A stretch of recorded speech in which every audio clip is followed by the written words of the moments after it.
Hi everyone, and welcome back to the Dark Histories podcast. Hope everybody is well. I'm Rob, your host as always. In this episode I thought I'd change the pace a little bit and bring you a collection of stories. Some you may have heard, some you may have not, but I guarantee they will chill you to the bone. The first story takes us to Europe in the 60s and the Alexander family. Pretty unremarkable, I know, but when you hear the story, unremarkable it is not, my dear listeners, and I warn you that you are in for some very unsettling things to come, so please listen with caution. So without further ado, please sit back and relax for more Dark History.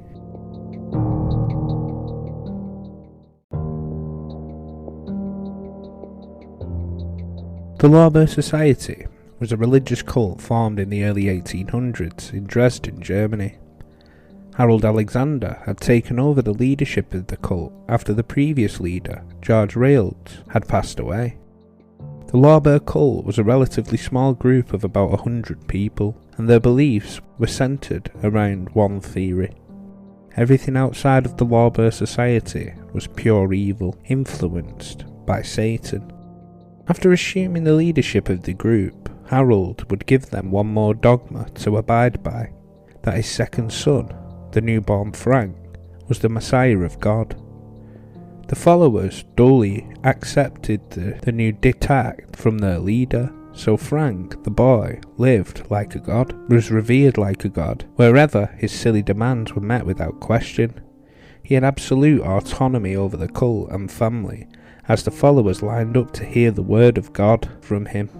As a teenager, Frank discovered sexual pleasure. He also figured that sex with someone outside of their cult was impure and a Satan's servant, and this would amount to blasphemy. Frank therefore suggested incest, forming a sexual relationship with his mother and his sister. Everyone approved of this madness without hesitation. For them, this was the word of the prophet, the will of God. This was the late 60s. And the word about the family and its strange customs had just begun to spread. The Harold Alexander family understood that they were the subject of an active investigation, and they packed and shifted to the Canary Islands in Spain. But a change of place didn't mean a change of beliefs.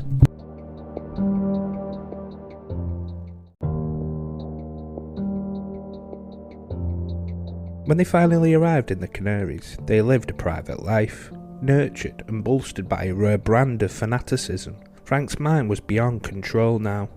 On the 22nd of December 1970, after 10 months of moving into Spain, Frank declared the killing hour had arrived. For Frank and the family members, the killing hour was a means to ensure their women entered heaven. They believed that women were inherently evil, and that admission to heaven would be denied to them without the killing process. We don't know if this was a process out of the Lauber culture or entirely a fragment of his imagination.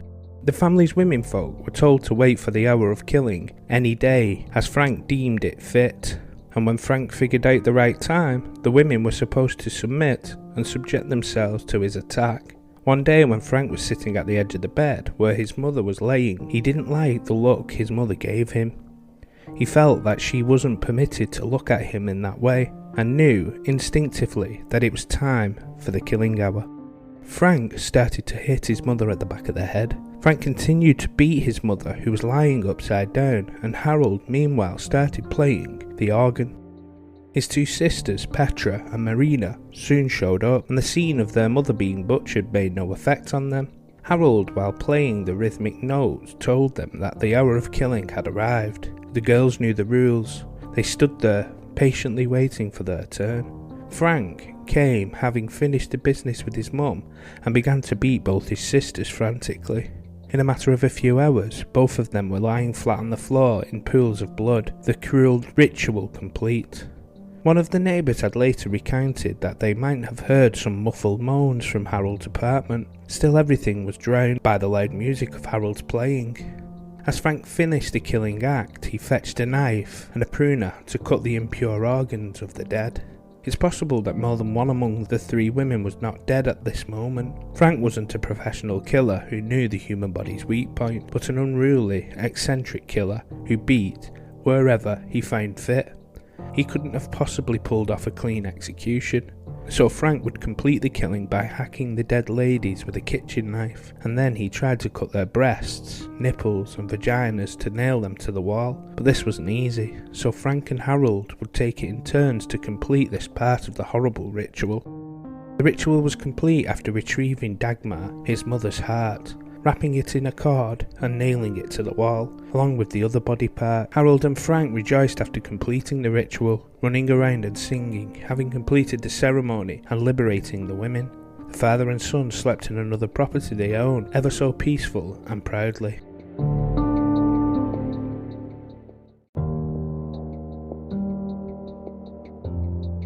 Walter Trankler was a well-known doctor in local circles. He had heard a knock at his door. His housemaid Sabine was busy doing her chores in the kitchen, and Mr. Trankler opened the door and found two men who introduced themselves as Harold Alexander and Frank, the father and brother of Sabine.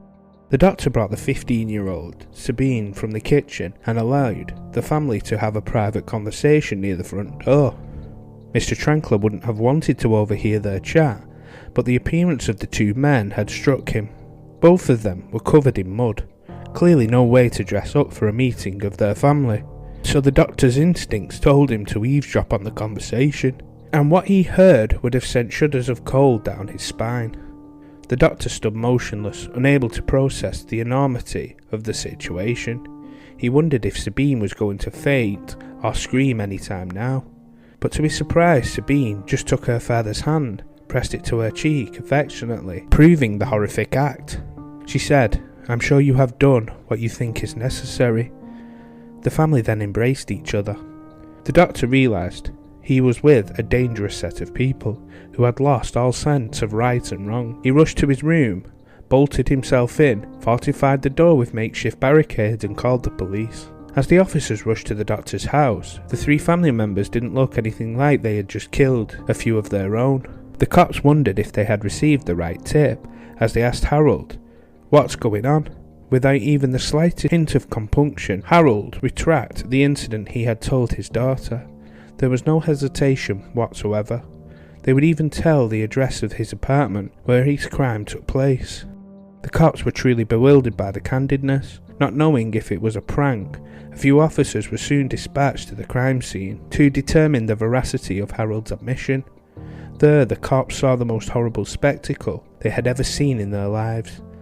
3 bodies, horribly mutilated, were laying in the apartment, 1 in the bedroom and 2 in the living room. It was an absolute bloodbath. Neither Frank nor Harold had to stand trial, as the authorities found them mentally unfit. Both of them were sent to a psychiatric hospital. Sabine pleaded to let her go with them, but she was instead sent to a convent. Nobody heard from her after that. Frank and Harold Alexander remained in the mental asylum for many years. But in 1991, 20 years since their admission into the psychiatric hospital, they managed to escape. To this day, their whereabouts are unknown. The father and son, who share a dangerous delusion, vanished into thin air. Where could Frank and Harold have possibly gone? Could the 20 years in hospital impact their mental state? I guess nobody will ever know.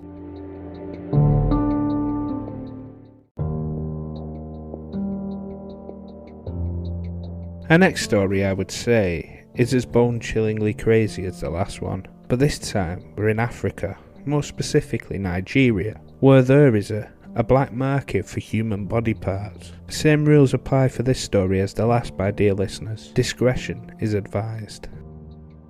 It starts with some missing people. In 2014, motorcycle taxi riders in Ibadan, in Oyo State, Nigeria, had several of their numbers vanish without a trace. Although there was no outward evidence of any sort of foul play, there had been spotted a mysterious stranger lurking around the area at the time. And it didn't take long at all for the superstitious populace to start whispering of cultists kidnapping people for their dark rituals. This wasn't seen as an unreasonable idea here, as Nigeria was no stranger to ritualistic killings, with some high-profile cases of bodies turning up missing limbs, disemboweled or otherwise mutilated in grisly fashions, so the rumours sparked fears among the locals. Police were notified, but reportedly were uncooperative, refusing to investigate further and saying that the men had just run off. As the disappearances continued in the area, there was still no official response until a motorcyclist riding along the Lagos-Ibadan expressway passed an area called Soka Forest, claiming that he had heard someone crying for help from the trees. On March 22, 2014, police then grudgingly went about investigating the forest, where they stumbled across a macabre festival of horror.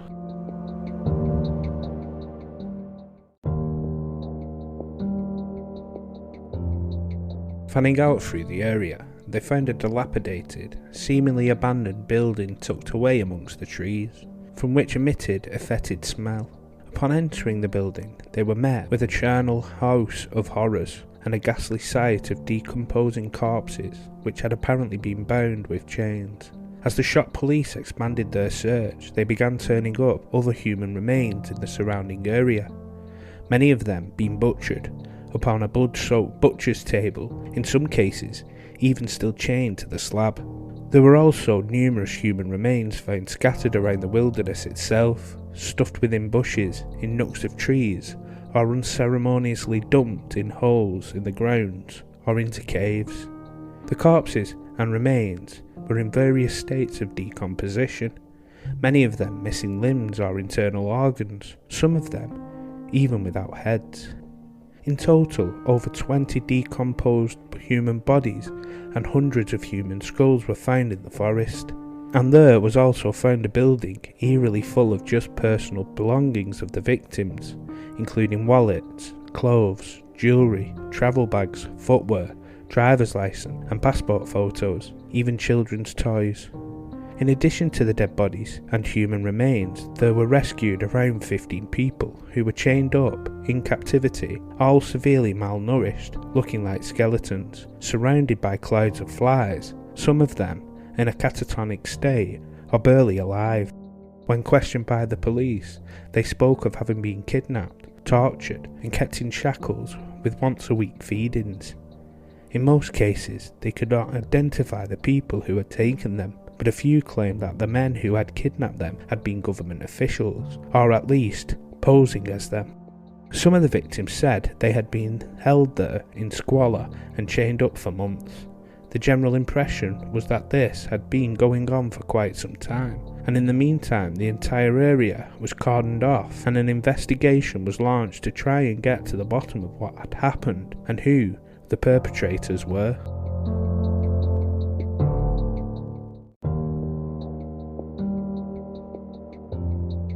Most of the bodies that were found could not be identified, and this caused a bit of outrage among the locals, who were looking for missing loved ones and increasingly spreading rumours that the ritualistic killings had been ordered by affluent Nigerians in high positions of power in order to harness supernatural powers.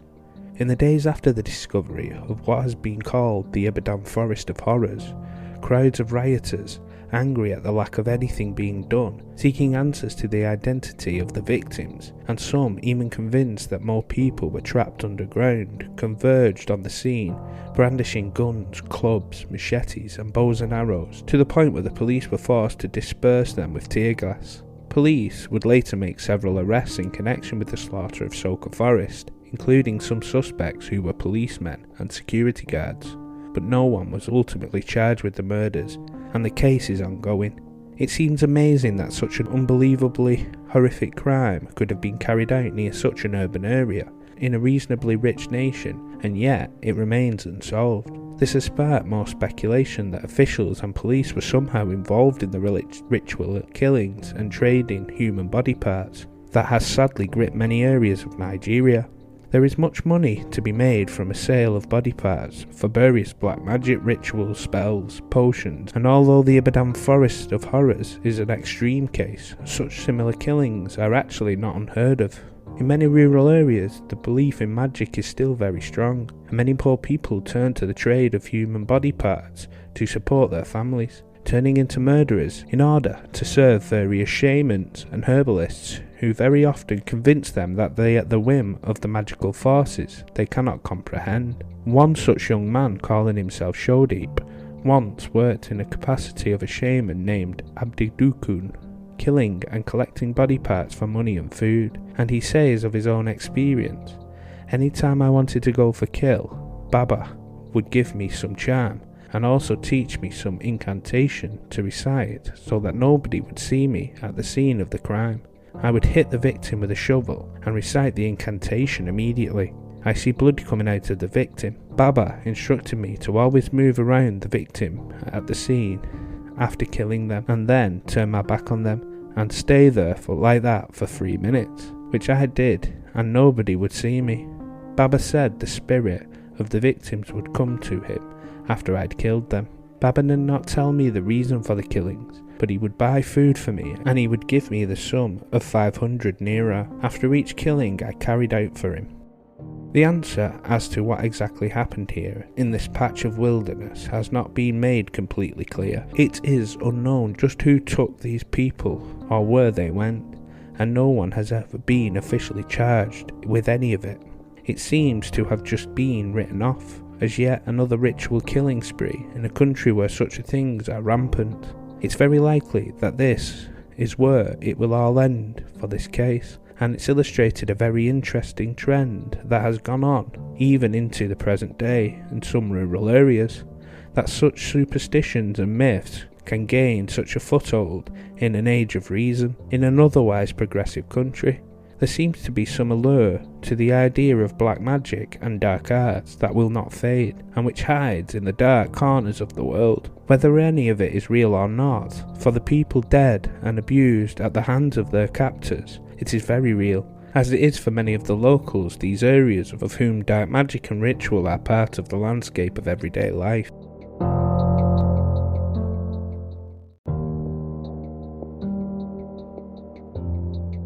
So yeah, there you go. Not nice to listen to, really, but absolutely insane nonetheless. As always, thank you for listening. If you like these sorts of episodes, where there are 2, maybe 3 smaller stories, let me know. I'm sure I can do more episodes like this. If you want to send me an email, the address for the show is in the description below. Or send me your own stories and I can read them out in an episode. If you have ideas or topics you want to hear, please let me know there. Or DM me on Instagram and I will get back to you there. As always, links to TikTok and YouTube are in the description. Both are growing quite rapidly at the minute, which is great. If you've enjoyed this episode and want to listen to more, please feel free to subscribe to the show. Share it with any of your friends or family that you may think would be interested, and please feel free to drop me a 5-star review. They really do help the show no end. Anyway, thank you again for listening and your continued support. Hopefully I will see you back here for episode 13 and more Dark History.